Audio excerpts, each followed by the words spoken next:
Hi dear aspirants, last క్లాస్లో APPSC group 2 mains ఎగ్జామ్లో ఉన్నటువంటి సైన్స్ అండ్ టెక్నాలజీలో మ్యాక్సిమం స్కోర్ ఏ విధంగా సాధించాలా అనేటువంటి విషయాల గురించి మనము డిస్కస్ చేసాం. అందులో భాగంగా ఈ సైన్స్ అండ్ టెక్నాలజీలో ఉన్నటువంటి సిలబస్ని ఫస్ట్ సెగ్రిగేట్ చేసుకొని ఆ తర్వాత మనం ప్రయారిటీ ఏరియాస్ని ఐడెంటిఫై చేసుకోవాలని చెప్పాం. దీంతో పాటుగా ఒక షార్ట్ నోట్స్ని మనం ప్రిపేర్ చేసుకోవాలని చెప్పాం.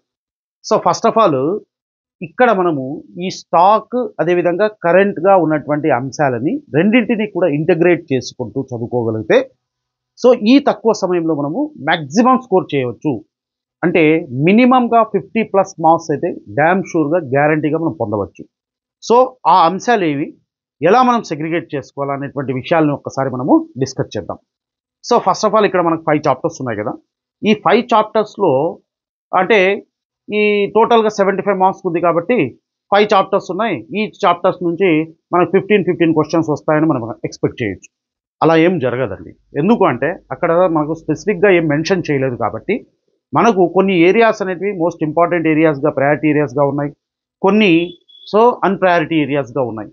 సో కాబట్టి ఒక చాప్టర్ నుంచి ఎక్కువ క్వశ్చన్ రావచ్చు, మరొక చాప్టర్ నుంచి తక్కువ క్వశ్చన్ రావచ్చు. అలా జరగడానికి పాసిబిలిటీ ఉంది. ఎందుకంటే ఒక ఫస్ట్ యూనిట్ ఒకటే తీసుకున్నాం అనుకోండి, ఆ ఒక్క యూనిట్లోనే మనకు మ్యాక్సిమం 5 కాంపోనెంట్స్ అనేవి ఉన్నాయి. ఆ 5 కాంపోనెంట్స్ కూడా మోస్ట్ ఇంపార్టెంట్ కాంపోనెంట్స్, అది కూడా మనకు స్టాక్ ప్లస్ కరెంట్ రిలేటెడ్గా ఉన్నటువంటి కాంపోనెంట్స్. సో కాబట్టి ఫస్ట్ చాప్టర్ అనేది ఒక మేజర్ రోల్, కీ రోల్ అనేది ప్లే చేస్తుంది, నో డౌట్. దాంతోపాటుగా ఎనర్జీ సెక్టార్ తీసుకున్నాం అనుకోండి, ఈ ఎనర్జీ సెక్టార్లో మనకు టాపిక్స్ అనేవి కొన్ని స్టాక్గా ఉన్నాయి, కొన్ని కరెంట్ రిలేటెడ్గా ఉన్నాయి. సో కాబట్టి మ్యాక్సిమం మనము ఒక 10 క్వశ్చన్ల కంటే ఎక్కువగా ఎక్స్పెక్ట్ చేయలేము ఇక్కడ. ఇక మూడో చాప్టర్ తీసుకున్నాం అనుకోండి, ఎకాలజీ అండ్ బయోడైవర్సిటీ అనేటువంటి టాపిక్ తీసుకుంటే ఇక్కడ మ్యాక్సిమం కాన్సెప్ట్స్ అనేవి వస్తున్నాయి. సో కాబట్టి ఈ చాప్టర్ కూడా మనకు పెద్ద చాప్టర్. ఇక్కడ నుంచి కూడా మనము ఎక్కువ క్వశ్చన్లు ఎక్స్పెక్ట్ చేయడానికి పాసిబిలిటీ ఉంది. ఇక ఫోర్త్ చాప్టర్ తీసుకున్నాం అనుకోండి, pollution and solid waste management అనేటువంటి టాపిక్స్ తీసుకుంటే ఇక్కడ కూడా మనము కొంత తక్కువగా ఎక్స్పెక్ట్ చేయవచ్చు క్వశ్చన్స్. ఇక ఫిఫ్త్ చాప్టర్ తీసుకుంటే ఎన్విరాన్మెంటల్ ఛాలెంజెస్, అదేవిధంగా sustainable development goals, health issues అనేటువంటి అంశాలు ఇచ్చాడు. సో ఇందులో నుంచి కూడా మనం మ్యాక్సిమం క్వశ్చన్స్ ఎక్స్పెక్ట్ చేయొచ్చు. సో కాబట్టి మనం ఓవరాల్గా చాప్టర్ వైజ్ తీసుకుంటే ఫస్ట్ చాప్టర్, థర్డ్ చాప్టర్, అదేవిధంగా ఫిఫ్త్ చాప్టర్స్ ప్రయారిటీ ఏరియాస్గా పెట్టుకోవచ్చు. ఆ తర్వాత మిగిలిన చాప్టర్స్ కూడా ఇంపార్టెంటే. సో ఫస్ట్ ఈ అంశాలన్నింటినీ కవర్ చేస్తే మనం మ్యాక్సిమం క్వశ్చన్స్ని ఆన్సర్ చేయగలము. సరే, ఇప్పుడు మనం ఫస్ట్ ఏం చేద్దామంటే ఫిఫ్త్ చాప్టర్ నుంచి రివర్స్లో వద్దాం. మనం ఏ విధంగా మనము దీన్ని డివైడ్ చేసుకోవాలనేది ఒకసారి చూద్దాం మనము. సో యూనిట్ 5 తీసుకున్నాం అనుకోండి. సో యూనిట్ 5 తీసుకుంటే యూనిట్ 5లో ఇచ్చినటువంటి అంశాలు ఏమున్నాయి? ఫస్ట్ ఆఫ్ ఆల్ మనకు యూనిట్ 5లో ఎన్విరాన్మెంటల్ ఛాలెంజెస్ అని అన్నాడు. ఎన్విరాన్మెంటల్ ఛాలెంజెస్ ఉన్నాయి. దాని తర్వాత మనకు సస్టైనబుల్ డెవలప్మెంట్ గోల్స్ అని అన్నారు, ఎస్డిజీస్ అన్నారు. దీంతో పాటుగా హెల్త్ ఇష్యూస్ అనేటువంటి అంశాలు ఇచ్చాడు, హెల్త్ ఇష్యూస్. సో ఇవి మేజర్గా మనకు ఇచ్చినటువంటి సబ్ టాపిక్స్ ఇక్కడ. అంటే ఫిఫ్త్ చాప్టర్లో మనకు environmental challenges, sustainable development goals, దాంతోపాటుగా హెల్త్ ఇష్యూస్ అనేటువంటి అంశాలు ఇచ్చాడు. ఇప్పుడు మనం ఫస్ట్ ఎన్విరాన్మెంటల్ ఛాలెంజెస్ తీసుకున్నాం అనుకోండి. ఎన్విరాన్మెంటల్ ఛాలెంజెస్ అనేటువంటి అంశాలు తీసుకుంటే ఇక్కడ ఓవరాల్గా మనకు ఈ ఎన్విరాన్మెంటల్ ఛాలెంజెస్లో మేజర్గా మనకు 4 ఛాలెంజెస్ ఉన్నాయి. ఈ 4 ఛాలెంజెస్ ఏమున్నాయి? ఒకటి గ్లోబల్ వార్మింగ్ అని అంటారు, భూతాపము అని అంటాము. అదేవిధంగా acid rains, so ozone layer depletion అని అంటారు, ఓజోన్ డిప్లీషను. అదేవిధంగా మనకు ఓషన్ అసిడిఫికేషన్ అనేటువంటి 4 ఛాలెంజెస్ ఉన్నాయి. ఓకే, ఇక్కడ మనకు ఈ 4 ఛాలెంజెస్లో నుంచి మ్యాక్సిమం మనకు ఈ కరెంట్ ఇష్యూస్ అనేవి చాలా తక్కువగా ఉంటాయి. అంటే మ్యాక్సిమం దీంట్లో స్టాక్ పార్ట్ అనేది ఉంది, స్టాక్గా ఉంటుంది. ఈ స్టాక్గా ఉండే దాంట్లో ఇక్కడ మనం తెలుసుకోవాల్సినది ఏంటంటే దీని యొక్క మెకానిజం అనేది ఏముంది, ఈ మెకానిజం అనేది ఇంపార్టెంట్. ఇక్కడ స్టాక్ అయినా కూడా కాన్సెప్టువల్గా ఉంటుంది, important. Say for example global warming తీసుకున్నాం అనుకోండి. గ్లోబల్ వార్మింగ్ అంటే ఏంటి, గ్లోబల్ వార్మింగ్ రావడానికి గల కారణాలు ఏంటి, దాని మెకానిజం అనేది ఏ విధంగా జరుగుతుంది, గ్లోబల్ వార్మింగ్ యొక్క ఇంపాక్ట్స్ ఏంటి, అదేవిధంగా యాసిడ్ రైన్స్ ఎలా ఫామ్ అవుతున్నాయి, దాని యొక్క ఇంపాక్ట్స్ అనేవి ఎలా ఉన్నాయి అనేటువంటి ఈ స్టాక్ ఈ ఇన్ఫర్మేషన్ని మనము ఫస్ట్ చదువుకుంటాం అనమాట. సో కాబట్టి ఇక్కడ మనం మ్యాక్సిమం ఇక్కడ కరెంట్ ఇష్యూస్ అనేవి చాలా తక్కువగా ఉన్నాయి అని చెప్పుకోవచ్చు. సో కాబట్టి మెకానిజం పైన, వాటి యొక్క ఇంపాక్ట్స్ పైన, కాజెస్ అదేవిధంగా ఇంపాక్ట్స్, సో దీనిపైన మనం మేజర్గా ఫోకస్ చేయాల, అంటే ఈ ఏరియాలో. ఆ తర్వాత నెక్స్ట్ మనకు సస్టైనబుల్ డెవలప్మెంట్ తీసుకున్నాం అనుకోండి, ఎస్డిజీస్ తీసుకున్నాం అనుకోండి. చూడండి, సో ఎస్డిజి తీసుకుంటే సస్టైనబుల్ డెవలప్మెంట్ గోల్స్ అని అంటున్నాం.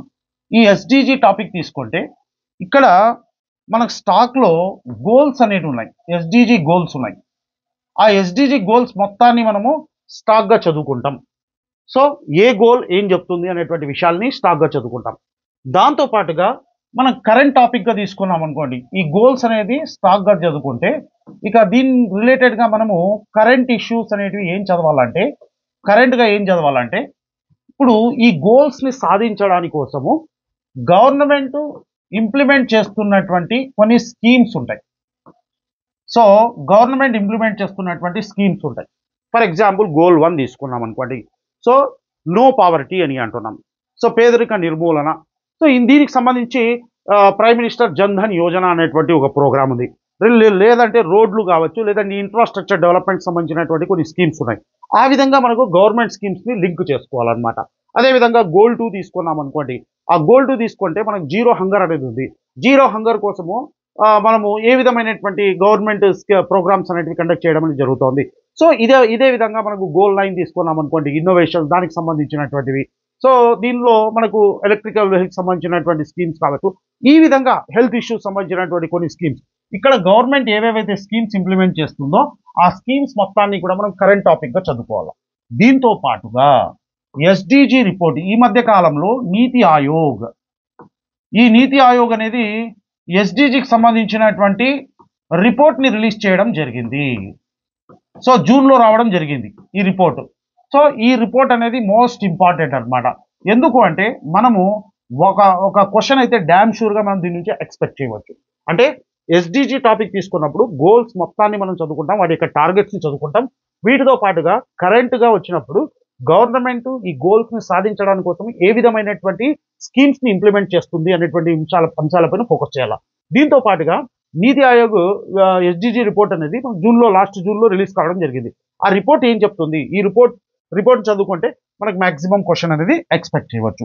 ఇక దీంతో పాటుగా మనకు హెల్త్ ఇష్యూస్ అనేది ఉంటుంది. హెల్త్ ఇష్యూస్ తీసుకున్నాం అనుకోండి, ఈ హెల్త్ ఇష్యూస్ అనేటువంటి టాపిక్ తీసుకుంటే ఇందులో చాలా వరకు స్టాక్గా ఉంటుంది ఇన్ఫర్మేషన్. హెల్త్ ఇష్యూస్ సంబంధించినటువంటి స్టాక్ ఇన్ఫర్మేషన్ ఉంది కదా, ఈ స్టాక్ ఇన్ఫర్మేషన్ కూడా మోస్ట్ ఇంపార్టెంట్ అనమాట మనకు. So stock information most important. దాంతో పాటుగా మనకు కరెంట్ ఇష్యూస్ కూడా వస్తాయి. ఆ కరెంట్ ఇష్యూస్ అంటే రెండింటినీ కూడా ఇక్కడ ఇంటగ్రేట్ చేసి చదువుకోవాల్సి ఉంటుంది. ఫర్ ఎగ్జాంపుల్ మీకు ఈ హెల్త్ ఇష్యూస్లో మనకు స్టాక్ ఇన్ఫర్మేషన్ తీసుకున్నాం అనుకోండి, హెల్త్ ఇష్యూస్ సంబంధించినటువంటి స్టాక్ ఇన్ఫర్మేషన్ తీసుకుంటే మన ఇండియాలో ఉన్నటువంటి, సో ఇండియాలోని హెల్త్ ఇష్యూస్ ఏమున్నాయి, ఇండియాలో ఉన్నటువంటి హెల్త్ ఇష్యూస్, ఓకే, ఈ ఇండియాలో ఉన్నటువంటి హెల్త్ ఇష్యూస్ ఏమున్నాయి అనేది ఒక స్టాక్గా తీసుకుంటే దీనికి సంబంధించినటువంటి కరెంట్ టాపిక్ ఏం చదువుతాము, ఈ హెల్త్ ఇష్యూస్ని ఓవర్కమ్ చేయడానికి కోసము గవర్నమెంట్ ఇనిషియేటివ్స్ ఏమున్నాయి, గవర్నమెంట్ ఇనిషియేటివ్స్ అనేటివి ఏమున్నాయి, ఇది మనకు కరెంట్ రిలేటెడ్గా చదువుకుంటాం. ఫర్ ఎగ్జాంపుల్ ఇప్పుడు మనకు ఇండియాలో ఉన్నటువంటి హెల్త్ ఇష్యూస్లో మనకు మాల్ న్యూట్రిషన్ అనేది ఒక హెల్త్ ఇష్యూ అనుకుందాం. మాల్ న్యూట్రిషన్ అంటే పోషకాహార లోపం అనేది ఒక హెల్త్ ఇష్యూ అయితే, పోషకాహార లోపాన్ని నివారించడానికి కోసము మనకు mid day meal program, okay, mid day meals అనేటువంటి ఒక ప్రోగ్రామ్ని ఇంప్లిమెంట్ చేయడం అనేది జరుగుతుంది కొన్ని రాష్ట్రాలలో. దాంతో పాటుగా ఓవరాల్గా తీసుకోవాలంటే మన యూనివర్సల్ ఇమ్యునైజేషన్ ప్రోగ్రామ్ అనేది ఉంది. ఆ హెల్త్ ఇష్యూస్లో భాగంగా మాల్ న్యూట్రిషన్లో భాగంగా యూనివర్సల్ ఇమ్యునైజేషన్ ప్రోగ్రాంలో కూడా కొన్ని రకాల స్కీమ్స్ని ఇంప్లిమెంట్ చేయడం జరుగుతుంది. ఫర్ ఎగ్జాంపుల్ అనీమియా ఉందనుకో, రక్తహీనత ఉందనుకో, రక్తహీనతను నివారించడానికి కోసం ఏ విధమైనటువంటి స్కీమ్స్ ఇంప్లిమెంట్ చేయడం జరుగుతుంది. సో ఇటువంటి అంశాలు మాల్ న్యూట్రిషన్ సంబంధించినటువంటి అంశాలు ఉన్నాయి. దాంతో పాటుగా ఉన్నటువంటి హెల్త్ ఇష్యూస్, ఇప్పుడు స్టాక్లో నెక్స్ట్ మనము డిసీజెస్ అని అంటున్నాం అనుకోండి. ఈ డిసీజెస్ తీసుకుంటే వ్యాధులు అనేటివి ఉన్నాయి. ఈ స్టాక్లో మనం ఏం చదువుతాం, వ్యాధులు అవి రావడానికి గల కారణాలు ఏంటి, factors responsible for the diseases అని చెప్తాం. అదేవిధంగా టైప్స్ ఆఫ్ డిసీజెస్, సో వ్యాధులు ఎన్ని రకాలుగా ఉన్నాయి అని చదువుతాం. దీంతో పాటుగా ఈ వ్యాధులలో రకాలలో మనకు మళ్ళీ ప్యాథోజెనిక్ డిసీజెస్ అనేటివి ఏమున్నాయి, ప్యాథోజెనిక్ డిసీజెస్ అంటే ఇక్కడ కమ్యూనికబుల్, నాన్ కమ్యూనికబుల్ ఉన్నాయి. పర్టికులర్గా ప్యాథోజెనిక్ డిసీజెస్లో మనకు బ్యాక్టీరియాకి సంబంధించినటువంటి డిసీజెస్ ఏమున్నాయి? బ్యాక్టీరియల్ డిసీజెస్, అదేవిధంగా వైరల్ డిసీజెస్, ఫంగల్ డిసీజెస్, అదేవిధంగా ప్రోటోజోవాన్ డిసీజెస్, ప్రోటోజోవాన్, ఇంకా హెల్మెంతిక్ డిసీజెస్ అని అంటారు. అంటే ఇక్కడ డిసీజెస్లో డిసీజెస్ రావడానికి గల కారణాలు ఏంటి, ఎన్ని రకాల డిసీజెస్ అనేటివి ఉన్నాయి, అదేవిధంగా ప్యాథోజెనిక్ డిసీజెస్ ఏమున్నాయి. ప్యాథోజెనిక్లో మళ్ళీ కూడా స్టాక్ పార్ట్లో bacterial diseases, viral diseases, fungal, protozoan and helminthic diseases. ఈ విధంగా ఓవరాల్గా మనం స్టాక్ చదువుకుంటూ దీంతో పాటుగా ఇటువంటి డిసీజెస్ని మనం రూపుమాపడానికి కోసము ఏ విధమైనటువంటి చర్యలు ఉన్నాయి, నేషనల్గా చదువుకోవాలా, కొన్ని ఇంటర్నేషనల్గా కూడా వస్తాయి. ఫర్ ఎగ్జాంపుల్ మనము నేషనల్గా చదువుకుంటున్నాం అనుకోండి. ఓకే, సో నేషనల్ ఎఫర్ట్స్ తీసుకుంటే ఇక్కడ అంటే కరెంట్ లింక్ చేసుకుంటే నేషనల్ ఎఫర్ట్స్, ఈ నేషనల్ ఎఫర్ట్స్ అన్నప్పుడు మనం యూనివర్సల్ ఇమ్యునైజేషన్ ప్రోగ్రామ్ అనే దాన్ని ఇంప్లిమెంట్ చేస్తున్నాం. దాంతో పాటుగా మనకు ఐసీఎంఆర్ రిపోర్ట్స్ ఉన్నాయి. ఐసీఎంఆర్ రిపోర్ట్స్ని బేస్ చేసుకొని మనము సో ఆ చర్యలు తీసుకోవడం జరుగుతుంది ప్రభుత్వాలు. అదేవిధంగా మనకి ఇంటర్నేషనల్ ఎఫర్ట్స్ తీసుకున్నాం అనుకోండి. ఇంటర్నేషనల్గా కరెంట్ రిలేటెడ్ టాపిక్స్ తీసుకుంటే ఈ WHO రిపోర్ట్స్ ఉంటాయి. WHO కావచ్చు, లేదంటే CDC రిపోర్ట్స్ కావచ్చు. ఇటువంటి రిపోర్ట్స్ని మనం చదవాల్సి ఉంటుంది. ఆ రిపోర్ట్స్ ఏం చెప్తున్నాయి, ఫర్ ఎగ్జాంపుల్ ఇప్పుడు మనం నేషనల్గా తీసుకుంటే టీబీ రిపోర్ట్ అనేది ఉంది. ఓకే, ఈ టీబీ రిపోర్ట్ అనేది ఉంది. అదేవిధంగా మనకు WHO తీసుకున్నాం అనుకోండి. WHOలో హెల్త్ ఇష్యూ పరంగా తీసుకుంటే AMR అంటున్నాం, యాంటీ మైక్రోబియల్ రెసిస్టెన్స్ ఉంది. అదేవిధంగా గ్లోబల్గా మీజిల్స్, సో గ్లోబల్గా మీజిల్స్ అంటే తట్టు అనేటువంటి వ్యాధి ఉందనుకోండి. సో దాని ఎరాడికేషన్ కోసం ఏ విధమైనటువంటిది, ఇండియా యొక్క పొజిషన్ ఏంటి. అదేవిధంగా మనకు డయాబెటీస్ తీసుకున్నాం అనుకోండి. డయాబెటిక్స్లో మనకు ఇండియా యొక్క పొజిషన్ ఏంటి. అదేవిధంగా ఏఎంఆర్ అంటే యాంటీ మైక్రోబియల్ రెసిస్టెన్స్ అని అంటాం. దానికోసం మనం ఇండియా చేపడుతున్నటువంటి చర్యలు ఏంటి, గ్లోబల్గా ఎటువంటి చర్యలు చేపడుతున్నారు, ఇటువంటి అంశాలన్నిటిపైన కూడా మనము ఫోకస్ చేయాల్సి ఉంటుంది. సో కాబట్టి ఇక్కడ మనకు ఓవరాల్గా యూనిట్ 5 తీసుకున్నాం అనుకోండి. యూనిట్ 5లో ఎన్విరాన్మెంటల్ ఛాలెంజెస్ పార్ట్ తీసుకుంటే అక్కడ మనకు స్టాక్ పార్ట్ అనేది ఎక్కువగా వచ్చింది, అంటే మెకానిజం ఎక్కువగా వచ్చింది. దాని తర్వాత మనకి SDG గోల్స్ తీసుకుంటే SDG గోల్స్ అనేటివి స్టాక్గా చదువుకుంటే SDG గోల్స్ సంబంధించినటువంటి టార్గెట్స్ని ఫుల్ఫిల్ చేసుకోవడానికి కోసం మనకు గవర్నమెంట్ కొన్ని రకాల స్కీమ్స్ని ఇంప్లిమెంట్ చేయడం అనేది జరుగుతుంది.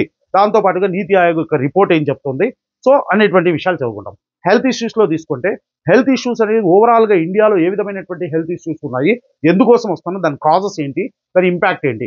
దాంతోపాటుగా మనకు స్టాక్లోనే ప్యాథోజెనిక్ డిసీజెస్ అనేవి ఉన్నాయి. ఆ ప్యాథోజెనిక్ డిసీజెస్ రావడానికి గల కారణం ఏంటి, డిసీజ్ స్ప్రెడింగ్ అనేది ఎలా జరుగుతుంది, డిసీజ్ సిమ్టమ్స్ అనేవి ఏమున్నాయి, డయాగ్నోసిస్ ఏం చేస్తున్నాం, ట్రీట్మెంట్ అనేది ఏ విధంగా ఉంది, ఇదంతా స్టాక్లో చదువుకుంటాం. దాంతోపాటుగా కరెంట్ టాపిక్లో మనకు నేషనల్ ఎఫర్ట్స్ అనేవి ఏమున్నాయి, జాతీయంగా ప్రభుత్వాలు ఏ విధమైనటువంటి చర్యలు తీసుకుంటున్నాయి. For example universal immunization program లాంటి వాటికి కానీ ICMR రిపోర్ట్స్ కొన్ని రిలీజ్ చేయడం కావచ్చు. సో ఇతరత్ర అంశాలు ఇంటర్నేషనల్గా కూడా WHO రిపోర్ట్స్ కావచ్చు. అదేవిధంగా మనకు CDC యొక్క రిపోర్ట్స్, ఆ రిపోర్ట్స్ ఏం చెప్తున్నాయి, ఏ విధమైనటువంటి చర్యలు తీసుకుంటున్నారు అనేటువంటి అంశాలు. అంటే ఇక్కడ స్టాక్ని కరెంట్ ఇష్యూస్ని మనము లింకప్ చేసుకొని చదవాల్సి ఉంటుంది. వీలైనంత వరకు ఈ రిపోర్ట్స్ అన్నీ కూడా ఇంపార్టెంట్. ఎందుకంటే ఆ రిపోర్ట్స్ అన్నింటినీ కలెక్ట్ చేసుకొని మీరు స్టాక్కి లింక్ చేసుకొని చదివితేనే మనకు, ఎందుకంటే క్వశ్చన్ అనేది డైరెక్ట్గా రాదు. ఒకవేళ మనకు అనలైటికల్గా 2-3 ఆప్షన్స్ ఇచ్చి క్వశ్చన్ అడిగాడు అనుకోండి, అందులో ఒక ఫ్యాక్చువల్ ఇన్ఫర్మేషన్ ఉంది, ఒక కరెంట్ ఇన్ఫర్మేషన్ ఉంది అనుకోండి, అలాంటప్పుడు మనము దెబ్బపడిపోతాం. సో కాబట్టి ఇవన్నీ కూడా మీరు ఈ విధంగా స్టాక్ కరెంట్ లింక్ చేసుకొని చదవాల్సినటువంటి అవసరం ఉంది. ఓకే, వీలైనంత వరకు ఇలా చదవడానికి ప్రయత్నించండి. ఒకవేళ మీ దగ్గర ఇన్ఫర్మేషన్ అనేది పూర్తిగా లేదు, సో ఇన్ఫర్మేషన్ గ్యాదర్ చేసుకోలేము, తక్కువ సమయం ఉంది అనుకుంటే, నేను ఈ 20th current science and technology అనే topic, current science and technology course అనేది లాంచ్ చేయబోతున్నాం. అందులో మీకు ఈ పూర్తిగా మీకు ఇన్ఫర్మేషన్ అనేది క్లియర్గా దొరుకుతుందండి. ఆ తర్వాత మనము నెక్స్ట్ చాప్టర్ తీసుకున్నాం అనుకోండి, యూనిట్ 4. సో యూనిట్ 4 తీసుకుంటే ఈ యూనిట్ 4లో మనకు రెండు మెయిన్ హెడ్డింగ్స్ ఉన్నాయి. ఒకటి పొల్యూషన్ అనేటువంటి టాపిక్, అదేవిధంగా సాలిడ్ వేస్ట్ మేనేజ్మెంట్. ఈ pollution and solid waste management అనేటువంటి ఏరియాస్ ఉన్నాయి. సో ఇక్కడ మీరు పొల్యూషన్ అనేటువంటి ఏరియా తీసుకున్నాం అనుకోండి. ఈ పొల్యూషన్ తీసుకుంటే ఇక్కడ చాలా వరకు మనకు స్టాక్ వస్తుందండి. పొల్యూషన్ అనేటువంటి టాపిక్లో స్టాక్ వస్తుంది, దాంతోపాటుగా కరెంట్ టాపిక్స్ కూడా వస్తాయి కొన్ని. ఓకే, కానీ ఎక్కువ భాగం మాత్రము స్టాక్ రావడం అనేది జరుగుతుంది. స్టాక్లో ఫస్ట్ ఆఫ్ ఆల్ మనం ఏం చదువుతామంటే ఇక్కడ పొల్యూటెంట్స్ అనేది ఉంది చూడండి. ఈ పొల్యూటెంట్స్ అనేటువంటి కాలుష్యకాలు అని అంటారు. ఈ పొల్యూటెంట్స్ చదువుకుంటే ఇందులో టైప్స్ ఆఫ్ పొల్యూషన్స్ ఉంటాయి, లేదా కేటగరైజేషన్ ఆఫ్ పొల్యూటెంట్స్ అనేది ఉంటుంది. ఇందులో నుంచి ఒక క్వశ్చన్ అయితే మనం డ్యామ్ షూర్గా ఎక్స్పెక్ట్ చేయవచ్చు. అదేవిధంగా టైప్స్ చదివిన తర్వాత ఈ పొల్యూటెంట్స్లో ఒక్కొక్క పొల్యూటెంట్ గురించి, దాని యొక్క నేచర్, స్వభావం అనేది ఏ విధంగా ఉంది, దాని యొక్క సోర్సెస్ ఎక్కడి నుంచి ఈ పొల్యూటెంట్స్ అనేటివి రిలీజ్ అవుతున్నాయి, దాంతో పాటుగా దాని యొక్క ఇంపాక్ట్ అనేది ఏ విధంగా ఉంది, ఇవి ఇంపార్టెంట్. సో ఇక్కడ నుంచి కూడా మనం క్వశ్చన్ అనేది ఎక్స్పెక్ట్ చేస్తాం. పొల్యూషన్ టాపిక్ అనేది స్టాక్ టాపిక్ తీసుకుంటే పొల్యూషన్లో టైప్స్ పొల్యూటెంట్స్ ఉన్నాయి, అంటే కాలుష్యకాల యొక్క రకాలు, దాని యొక్క స్వభావం ఏముంది, దాని సోర్సెస్ ఎక్కడి నుంచి వస్తున్నాయి పొల్యూటెంట్స్, దాని యొక్క ఇంపాక్ట్ అనేది ఏ విధంగా ఉంది అనేటువంటి విషయాలన్నీ కూడా మనము ఇక్కడ స్టాక్లో చదువుకోవడం జరుగుతుంది. ఇక కరెంట్ టాపిక్స్లో తీసుకుంటే ఈ పొల్యూషన్ సంబంధించినటువంటి మనకు కొన్ని రిపోర్ట్స్ అనేటివి ఉంటాయి, పొల్యూషన్ సంబంధించినటువంటి రిపోర్ట్స్. సో ఈ రిపోర్ట్స్ అనేది ఇంపార్టెంట్, కరెంట్ టాపిక్గా చదువుకోవాలి. దీంతో పాటుగా యాక్ట్స్ అనేటివి ఉన్నాయి, ఈ యాక్ట్స్ అనేటివి ఉన్నాయి, చట్టాలు. సో ఈ చట్టాల్లో ఏమైనా అమెండ్మెంట్స్ ఏమైనా ఉన్నాయా, అమెండ్మెంట్స్ అంటే చట్టాలను ఏమైనా సవరణ చేయడం జరిగిందా. తర్వాత మీకు నేషనల్ ఎయిర్ క్వాలిటీ ఇండెక్స్ అనేది ఉంది. ఈ నేషనల్ ఎయిర్ క్వాలిటీ ఇండెక్స్ అనేది ఏం చెప్తుంది, సో దీనికి సంబంధించినటువంటి ఇనిషియేటివ్స్ ఏమున్నాయి, గవర్నమెంట్ ఇనిషియేటివ్స్ అనేటివి ఉన్నాయి. సో ఈ విధంగా మనము దీన్ని చదువుకోవడం జరుగుతుంది. అదేవిధంగా ఇక్కడ సాలిడ్ వేస్ట్ మేనేజ్మెంట్ తీసుకుంటే కూడా ఈ సాలిడ్ వేస్ట్ మేనేజ్మెంట్లో మేజర్గా మనకు కొన్ని రూల్స్ అనేటివి వస్తాయి, సాలిడ్ వేస్ట్ మేనేజ్మెంట్ రూల్స్ అనేటివి. దాంతోపాటుగా మనకు యాక్ట్స్ అనేటివి ఉన్నాయి.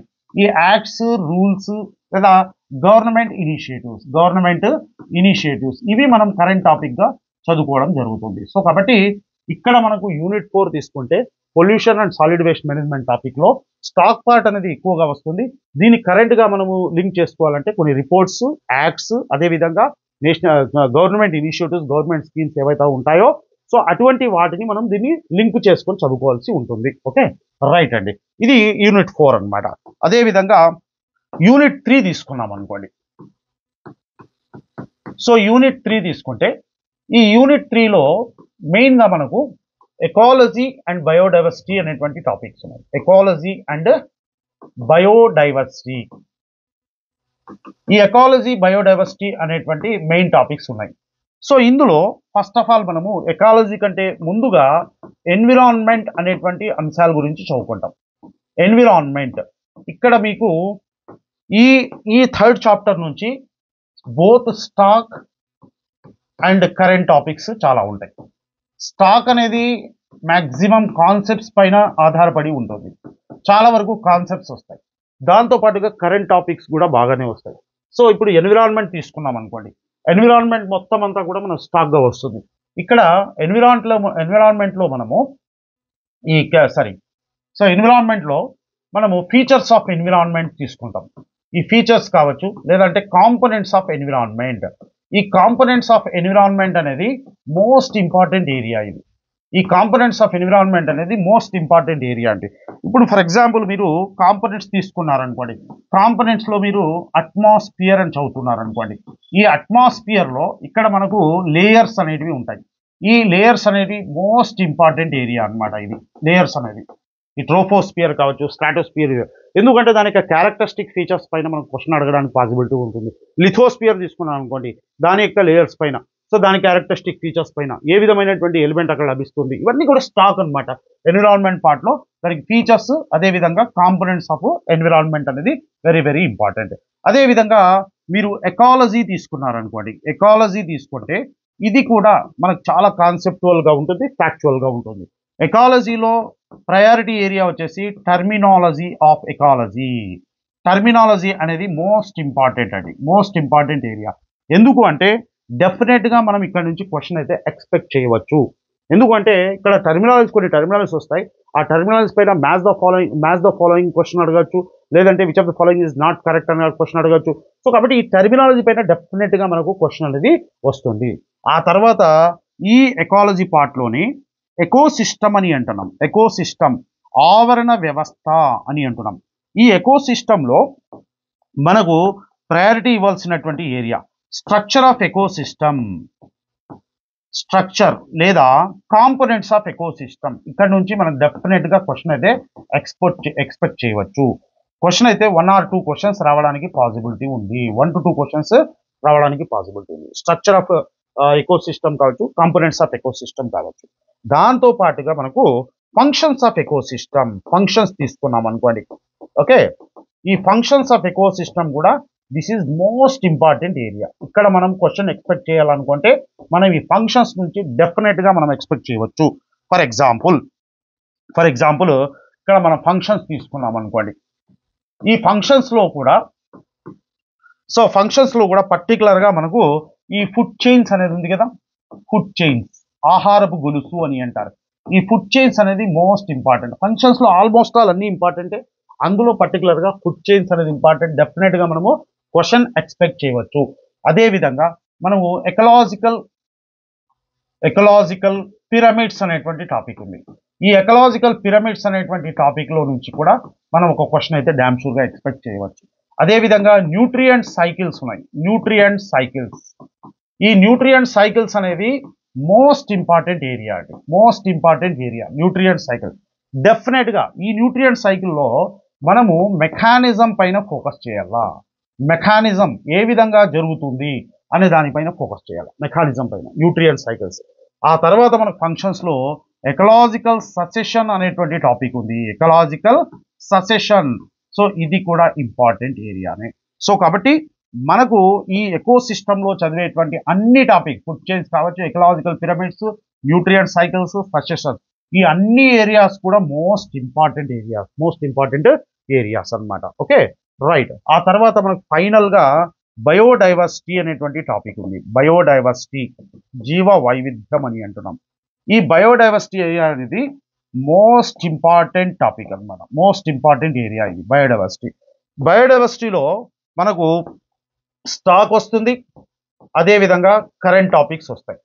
స్టాక్ ప్లస్ కరెంట్ రెండు వస్తున్నాయి. ఇక్కడ మనకు స్టాక్లో ఏం చదువుతాము అంటే బేసికల్గా స్టాక్ బయోడైవర్సిటీ టైప్స్ చదువుకుంటాం. ఆ టైప్స్లో మనకి ఎగ్జాంపుల్స్ పైన క్వశ్చన్ అడగడానికి పాసిబిలిటీ ఉంది.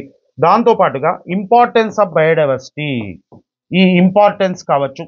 ఓకే, సో దీంతో పాటుగా మనకు థ్రెట్స్ టు బయోడైవర్సిటీ, సో జీవ వైవిధ్యానికి వాటిల్లుతున్నటువంటి ముప్పు అనేది ఇంపార్టెంట్ అనమాట. ఈ థ్రెట్స్లో పర్టికులర్గా మీరు ఫోకస్ చేయాల్సినటువంటి ఏరియా ఏది అంటే IUCN రెడ్ బుక్ లేదా రెడ్ డేటా బుక్ అని అంటారు. ఇది మోస్ట్ ఇంపార్టెంట్ ఏరియా. ఎందుకు అంటే ఇక్కడ నుంచి మనం క్వశ్చన్ డామ్ షూర్గా ఎక్స్పెక్ట్ చేయొచ్చు. IUCN రెడ్ డేటా బుక్లో అందులో మనం థ్రెట్ని ఎదుర్కొంటున్నటువంటి కొన్ని ఆర్గానిజమ్స్ ఉన్నాయి. వాటికి మనకు కొన్ని టర్మినాలజీస్ ఇవ్వడం జరిగింది. ఆ టర్మినాలజీస్ పైన మనకు క్వశ్చన్ అడగడానికి పాసిబిలిటీ ఉంది. అంటే ఏ ఆర్గానిజంని థ్రెట్ కింద చేర్చారు అనేటువంటి విషయాలు. వీటన్నిటితో పాటుగా ఇక ఫైనల్గా మనకు కన్జర్వేషన్ అనేది most important. Conservation of biodiversity అని అంటాం. సో జీవ వైవిధ్య సంరక్షణ అని అంటున్నాం కదా. ఈ జీవ వైవిధ్య సంరక్షణలో కూడా మనకు ఇక్కడ ఇన్సిట్యూ అనేటువంటివి ఉన్నాయి, ఎక్సిట్యూ ఉన్నాయి. రెండు ఇంపార్టెంటే, ఇన్సిట్యూ అండ్ ఎక్సిట్యూ రెండు కూడా. స్వస్థానీయ, పరస్థానీయ అని అంటున్నాం. ఇప్పుడు ఇన్సిట్యూ తీసుకున్నారనుకోండి మీరు, బయోస్పియర్ రిజర్వ్స్ అనేవి ఉన్నాయి. ఈ బయోస్పియర్ రిజర్వ్స్లో స్టాక్ వస్తుంది ప్లస్ కరెంట్ వస్తుంది. బయోస్పియర్ రిజర్వ్స్, అదేవిధంగా నేషనల్ పార్క్స్ ఉన్నాయి. దీంతో పాటుగా శాంక్చురీస్ ఉన్నాయి, అభయారణ్యాలు అని అంటారు, శాంక్చురీస్. దీంతో పాటుగా సాక్రెడ్ ఫారెస్ట్ అని అంటారు, సో ఈ ఏరియాస్లో మేజర్గా మనకు ఇక్కడ స్టాక్ ప్లస్ కరెంట్ రెండు వస్తాయండి. చూడండి, ఇక్కడ బయోస్పియర్ రిజర్వ్స్ తీసుకున్నాం అనుకోండి. సో ఇండియాలో ఉన్నటువంటి బయోస్పియర్ రిజర్వ్స్ ఏమున్నాయి? సో WNBR లిస్ట్లో ఉన్నటువంటి బయోస్పియర్ రిజర్వ్స్ అంటే world network of biosphere reserves అని అంటున్నాం. సో దాంతో పాటుగా రీసెంట్గా మనం ఏమైనా ఆర్గానిజమ్స్ని, ఏమైనా స్పీషీస్ని ఇంట్రడ్యూస్ చేశామా? ఈ బయోస్పియర్ రిజర్వ్స్లో కొత్తగా ఏమైనా జాతులను ఇంట్రడ్యూస్ చేశామో? ఒక బయోస్పియర్ రిజర్వ్ తీసుకుంటే ఆ బయోస్పియర్ రిజర్వ్లో ఏ రకమైనటువంటి ఫానాని, ఏ రకమైనటువంటి జంతువులను అక్కడ సంరక్షణ చేయడం జరుగుతూ ఉంది అనేటువంటి విషయాలు. సో అదేవిధంగా మనకు నేషనల్ పార్క్స్ ఉన్నాయి. టోటల్గా ఎన్ని నేషనల్ పార్క్స్ ఉన్నాయి, కొత్తగా యాడ్ చేసినటువంటి నేషనల్ పార్క్స్ ఏవి, అక్కడ ఒక పర్టికులర్ స్పీషీస్ని ఏమన్నా ప్రొటెక్ట్ చేస్తున్నామా అనేటువంటి విషయాలు. అదేవిధంగా శాంక్చురీస్, బయోస్పియర్ రిజర్వ్స్, ఈ మూడు వెరీ వెరీ ఇంపార్టెంట్. ఇక సాక్రెడ్ ఫారెస్ట్ అనేది జస్ట్ ఒక స్టాక్ ఇన్ఫర్మేషన్ గుర్తుపెట్టుకుంటే సరిపోతుంది. ఓకే, సో కాబట్టి ఇన్సిట్యూ కన్జర్వేషన్లో ఇవి ఇంపార్టెంట్. ఇక ఎక్సిటీలో తీసుకుంటే మనకు జీన్ బ్యాంక్స్ అదేవిధంగా సీడ్ బ్యాంక్స్ అనేవి ఉన్నాయి. ఈ జీన్ బ్యాంక్స్ సీడ్ బ్యాంక్స్ పైన మనం క్వశ్చన్ అడుగుతాడు. సో లాస్ట్ ప్రీవియస్గా జరిగినటువంటి గ్రూప్ 1 ఎగ్జామ్లో కూడా మనకు దీనిపైన క్వశ్చన్ అడగడం అనేది జరిగింది.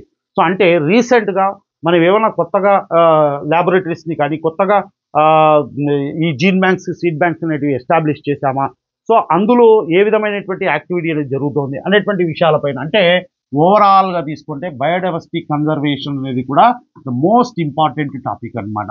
సో ఇంకా ఫైనల్గా ఇదే టాపిక్లో మనకు ఈ బయోడైవర్సిటీ కన్జర్వేషన్ కోసము నేషనల్ ఎఫర్ట్స్ అనేటివి ఏమున్నాయి, సో నేషనల్ ఎఫర్ట్స్ అనేటివి ఏమున్నాయి.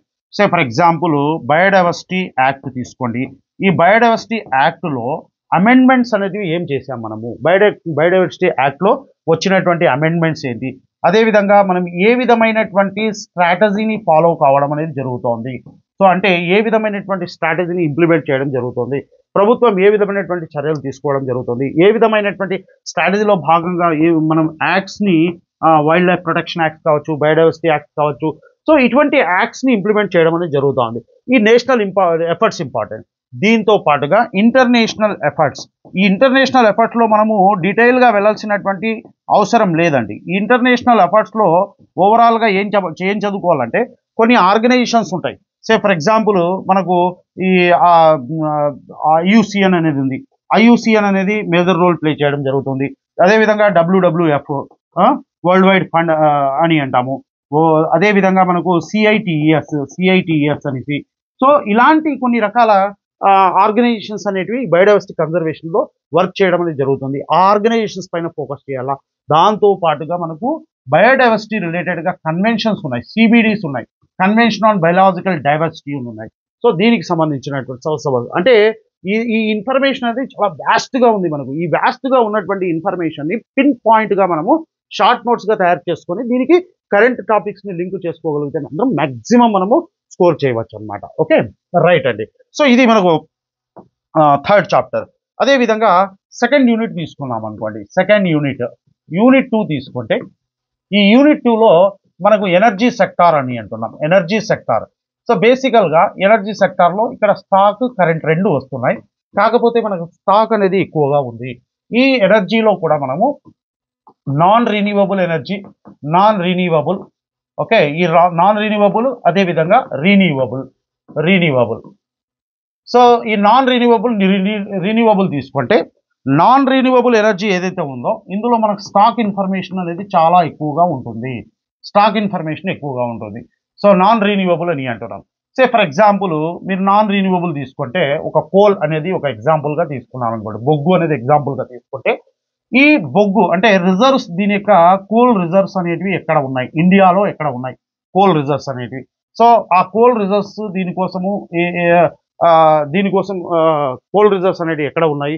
అదేవిధంగా మనకు ఆయిల్ తీసుకున్నాం అనుకోండి, ఆయిల్ కానీ న్యాచురల్ గ్యాస్ కావచ్చు, దాని యొక్క రిజర్వ్స్ అనేవి ఏ విధంగా ఉన్నాయి, దాని యొక్క ఇన్స్టాల్డ్ కెపాసిటీస్ అనేవి ఏమున్నాయి అనేటివి విషయాలు. ఇక రీన్యూవబుల్ సోర్సెస్ తీసుకున్నాం అనుకోండి, సోలార్ ఎనర్జీ కావచ్చు, హైడల్ ఎనర్జీ కావచ్చు, విండ్ పవర్ కావచ్చు, ఇటువంటి వాటిపైన అంటే బేసికల్గా ఇక్కడ మనకు స్టాక్ ప్లస్ కరెంటు టాపిక్స్ కూడా ఎక్కువగా యాడ్ అవుతాయి ఇక్కడ. సో రిన్యూవబుల్లో కరెంట్ ఎక్కువగా ఉంటుంది.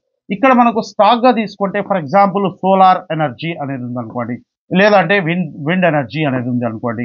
ఈ సోలార్ ఎనర్జీ కావచ్చు, విండ్ ఎనర్జీ కావచ్చు, వీటి యొక్క ప్రొడక్షన్ మెకానిజం ఉంది చూడండి. ఈ ప్రొడక్షన్ మెకానిజం అనేది మనకు స్టాక్లో చదువుకుంటాం. దాంతో పాటుగా దీనికి సంబంధించి government initiatives, so government initiatives ఏవైతే ఉన్నాయో లేదా అంటే గవర్నమెంట్ స్కీమ్స్ ఏవైతే ఉన్నాయో దీన్ని మనం కరెంట్ టాపిక్గా డిస్కస్ చేసుకోవడం జరుగుతుంది. సో ఎనర్జీ టాపిక్లో ఓవరాల్గా తీసుకుంటే నాన్ రీన్యూవబుల్లో మ్యాక్సిమం స్టాక్ పార్ట్ వస్తుంది, కోల్ కావచ్చు, పెట్రోలియం కావచ్చు, అదేవిధంగా మనకి న్యాచురల్ గ్యాస్ కావచ్చు. తర్వాత ఈ రిన్యూవబుల్ ఎనర్జీ తీసుకుంటే ఇందులో కరెంటు స్టాక్ రెండు యాడ్ అయింది. ప్రొడక్షన్ మెకానిజం అనేది మనం స్టాక్గా చదువుకుంటే గవర్నమెంట్ ఇనిషియేటివ్స్ అనేటువంటి వాటిని మనం కరెంట్ రిలేటెడ్గా చదువుకోవడం అనేది జరుగుతుంది. దీంతో పాటుగా కొన్ని కరెంట్ టాపిక్స్ ఉన్నాయి. Say for example BS stage 6 అని అంటాము, భారత్ స్టేజ్ 6 అని. సో దీనికి సంబంధించినటువంటివి. అదేవిధంగా కొన్ని పాలసీస్ ఉన్నాయి. ఫర్ ఎగ్జాంపుల్ మనకు పాలసీస్ గవర్నమెంట్ ఇనిషియేట్ చేస్తున్నటువంటి పాలసీస్ ఉన్నాయి. బయోఫ్యూయల్ పాలసీ కావచ్చు, ఓకే. సో అదేవిధంగా కొన్ని రకాల స్కీమ్స్ అనేటివి, ఏమైనా సబ్సిడీస్ ఇస్తున్నారా, ఓకే, సబ్సిడీస్ అనేటివి ఉన్నాయి.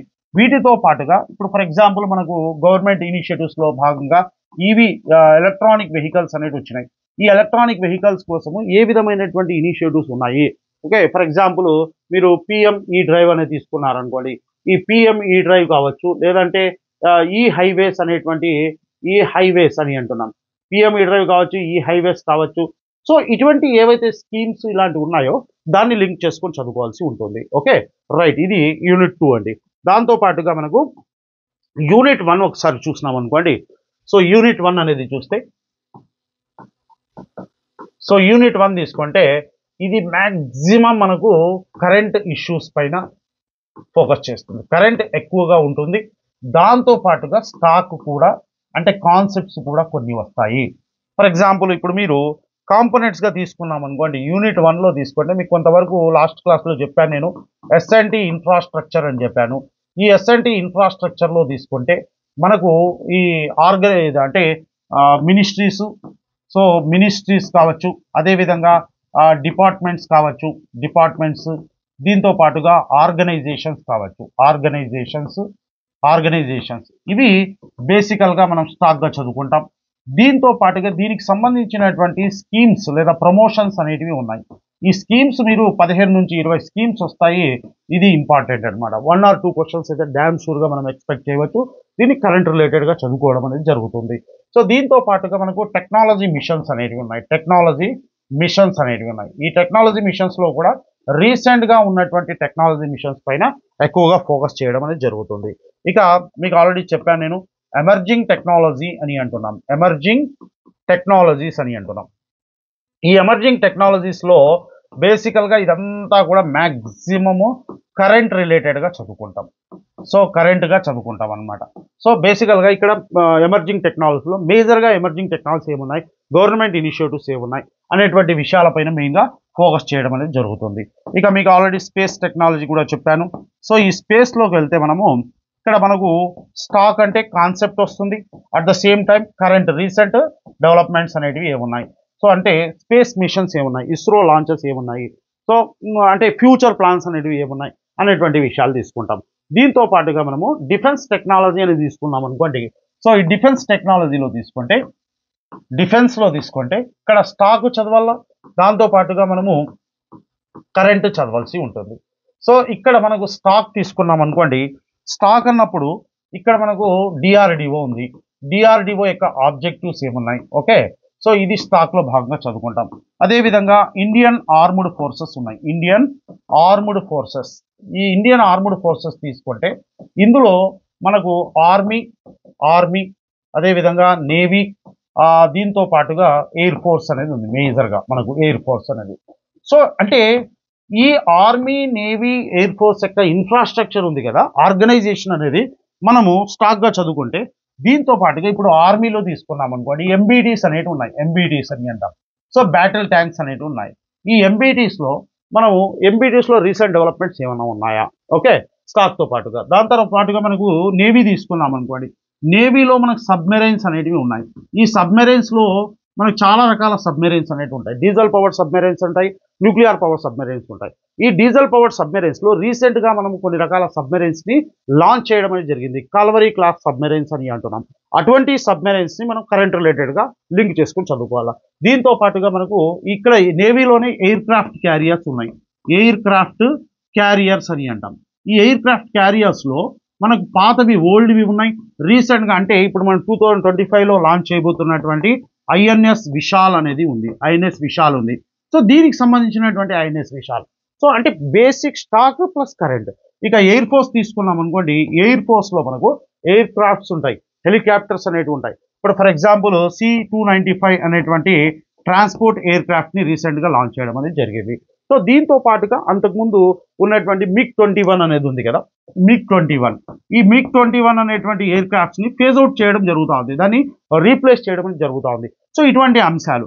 దాంతో పాటుగా ఇంకా స్టాక్గా ప్రీవియస్గా ఉన్నటువంటి కొన్ని రకాల ఎయిర్ క్రాఫ్ట్స్ ఉన్నాయి. వాటికి ఉన్నటువంటి కామన్ నేమ్స్ ఏమున్నాయి, సో అనేటువంటివి మనం గుర్తుపెట్టుకోవాలా. దీంతో పాటుగా ఇంకా కొన్ని రిలేటెడ్గా అడ్వాన్స్డ్ టాపిక్స్ ఉన్నాయి మనకు. అవాక్స్ సిస్టమ్స్ కావచ్చు, అదేవిధంగా ఎలక్ట్రానిక్ వార్ఫేర్ సిస్టమ్ కావచ్చు, లేదంటే మిసైల్స్ తీసుకున్నాం అనుకోండి, బ్రహ్మోస్ మిసైల్ తీసుకుంటే అందులో మనకు రీసెంట్గా లాంచ్ అయినటువంటి ఐఎన్ఎస్ విశాఖపట్నం అనేది ఉంది. అంటే నావెల్ వేరియంట్ అనేది ఐఎన్ఎస్ తర్బుగ్లి అని, ఐఎన్ఎస్ ఇంఫాల్ అని చెప్పి. సో మనకు ఈ న్యూస్లో ఈ మధ్య కాలంలో ఉన్నటువంటి రీసెంట్ డెవలప్మెంట్స్, స్పేస్కి సంబంధించి, డిఫెన్స్కి సంబంధించి, అదేవిధంగా ఐసీటీకి సంబంధించినటువంటి డెవలప్మెంట్స్లో తీసుకుంటే అందులో స్టాక్ ఉంది, కరెంట్ ఉంది. కరెంట్ వచ్చేసి మనకి మ్యాక్సిమం పార్ట్ ఈ ఎమర్జింగ్ టెక్నాలజీ రిలేటెడ్గా ఉంది. సో అదేవిధంగా మనకు స్టాక్ తీసుకున్నాం అనుకోండి, ఐసీటీ ఇన్ఫ్రాస్ట్రక్చర్ ఉంది. ఓవరాల్గా మనకు ఈ గవర్నెన్స్ ప్రోగ్రామ్ ఉంది కదా, ఈ గవర్నెన్స్లో NEGP2 గురించి మనం ఎక్కువగా చదువుకోవాలన్నమాట, ఫోకస్ చేయాలి. NEGP2 national e governance plan 2 అని అంటున్నాం అనమాట.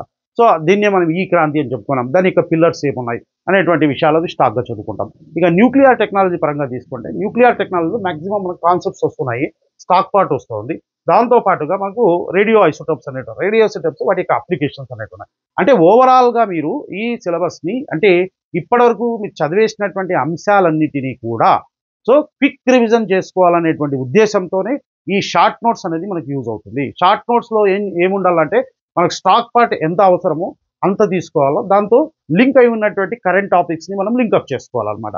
ఇలాగినా చేసుకోగలిగితే మ్యాక్సిమం స్కోర్ చేయవచ్చు అనమాట. సో కాబట్టి మీరు వీలైనంత వరకు ఈ ఉన్నటువంటి తక్కువ టైంలో ఏ ఏరియాస్ని ఫోకస్ చేసుకోవాలా, ఆ ఫోకస్డ్ ఏరియాస్లో కూడా కరెంట్ రిలేటెడ్గా ఏ విధంగా లింక్ చేసుకోవాలనేటువంటి విషయాలు మీరు ఆల్రెడీ మీ దగ్గర సోర్సెస్ ఉన్నాయి కదా, ఆ సోర్సెస్ నుంచి షార్ట్ నోట్స్ తయారు చేసుకోవడానికి ప్రయత్నించండి. ఓకే, ఇన్ కేస్ లేదు మనం ఇవన్నీ కాదు సార్ మనకు, సో కాబట్టి మనకు ఈ షార్ట్ పీరియడ్లో చాలా మ్యాక్సిమంగా మనము స్కోర్ చేసుకోవాలా, సో కాబట్టి మనకు ఈజీ వే చూపించండి అనుకుంటే అరటిపళ్ళు ఒలిచిపెట్టినట్టుగా. సో దీనికి సంబంధించినటువంటి ఇన్ఫర్మేషన్ మొత్తాన్ని కూడా నేను వీలైనంత వరకు దాన్ని షార్ట్ నోట్స్గా ప్రొవైడ్ చేయడానికి, అదేవిధంగా పీడిఎఫ్గా ప్రొవైడ్ చేయడానికి ట్రై చేస్తాను. దాంతోపాటుగా కరెంట్ ఇష్యూస్ కూడా ఈ 20th నేను కోర్స్ లాంచ్ చేయడం అనేది జరుగుతుంది. సో అందులో మీకు ఎంతవరకు యూజ్ అవుతుంది అనేది ఒకసారి చూసుకోండి. Okay, thank you.